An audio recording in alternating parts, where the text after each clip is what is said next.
दोस्तों मेरे चैनल में आपका स्वागत है। दोस्तों आज के इस वीडियो में मैं आप लोग को बताने वाला हूं कि अगर पति और पत्नी दोनों चाहते हैं कि कम समय में वे डाइवोर्स कोर्ट से ले लें, वे नहीं चाहते हैं कि वर्षों यहां पर कोर्ट में उनका केस चले, क्योंकि कई बार जब आप कोर्ट में केस फाइल करते हैं तो यहाँ पर कई बार 5 वर्ष से लेकर 10 वर्ष तक डाइवोर्स का केस चलता है। अब क्या कमियां होती है कि डाइवोर्स का केस लंबा चलता है और आप कैसे कम समय में डाइवोर्स का केस यहाँ पर कोर्ट में ख़त्म करा लेंगे, तो आज के इस वीडियो में मैं इसी चीज़ को दोस्तों बताने वाला हूँ। तो दोस्तों इसे जानने के लिए आप इस वीडियो में अंत तक बने रहें, और अगर आप मेरे चैनल पर नए हैं तो फिर चैनल को सब्सक्राइब करके बेल आइकन को भी प्रेस कर लीजिए, ताकि मैं जब भी कोई ऐसी इन्फॉर्मेटिव वीडियो आप लोग के लिए अपलोड करूँ तो फिर आप लोग को उस वीडियो की नोटिफिकेशन मिल सके।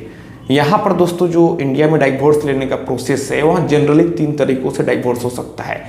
सबसे पहला होता है कॉन्टेस्टेड डाइवोर्स, जिसमें कि पति चाहता है कि डाइवोर्स ले ले, पत्नी यहाँ पर नहीं चाहती है, या फिर पत्नी चाहती है डाइवोर्स ले ले लेकिन पति नहीं चाहता है, और फिर कुछ ना कुछ बात को लेकर एक कुछ और बोलता है, दूसरा कुछ और बोलता है, और इस तरीके से कोर्ट में लंबा केस चलता है।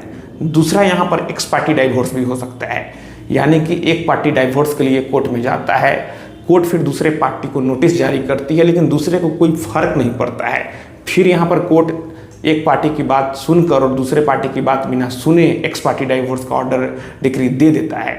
या फिर एक होता है म्यूचुअल डाइवोर्स, जिसमें कि दोनों लोग एग्री होते हैं, दोनों लोग को डाइवोर्स चाहिए होता है, किसी भी टॉपिक पर आपस में कोई भी डिस्प्यूट नहीं होता है, ना मेंटेनेंस को लेकर, ना यहाँ पर चाइल्ड कस्टडी को लेकर, कोई भी चीज़ से कोई भी डिस्प्यूट नहीं होता है। तो फिर जो म्यूचुअल डाइवोर्स होता है वहाँ बहुत ही कम समय में, आपको आमतौर पर 2 महीनों से 3 महीनों के भीतर ही यहाँ पर कोर्ट का फैसला आ जाता है और आप डाइवोर्स ले लेते हैं।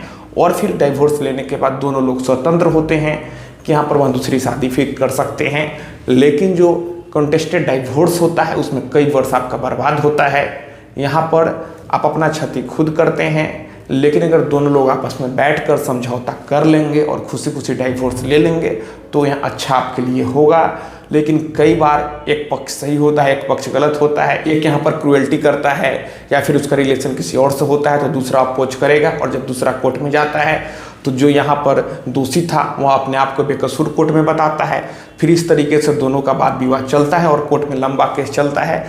लेकिन यहाँ पर कई लोगों का सवाल था कि कम समय में आप डाइवोर्स कैसे ले सकते हैं, तो यहाँ पर इसका एक ही सॉल्यूशन है कि दोनों लोग आपस में एग्री हों।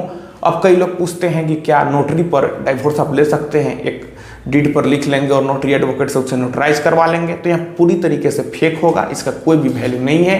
फैमिली कोर्ट से जो आपको डाइवोर्स का डिक्री मिलता है उसी का पूरा वैल्यू पूरे इंडिया में होता है। तो दोस्तों मैं आशा करता हूँ आपको ये वीडियो पसंद आई होगी। अगर मन में कोई भी सवाल है तो आप नीचे कमेंट बॉक्स में कमेंट करें, और अगर आप हमसे सीधे जुड़ना चाहते हैं, फ़ोन से बात करना चाहते हैं, मन में कोई भी सवाल है तो फिर आप हमें इंस्टाग्राम पर फॉलो करें। मेरा इंस्टाग्राम पर यूजर नेम है BTS1584, आप हमें फॉलो करें, मैसेज करें, और अगर फ़ोन से बात करना है तो फिर इंस्टाग्राम पर ही मैसेज करके अपॉइंटमेंट बुक कर ले। तो दोस्तों हम लोग मिलते हैं अगले वीडियो में एक नए टॉपिक के साथ। तब तक आप अपना और अपने परिवार का ख्याल रखें।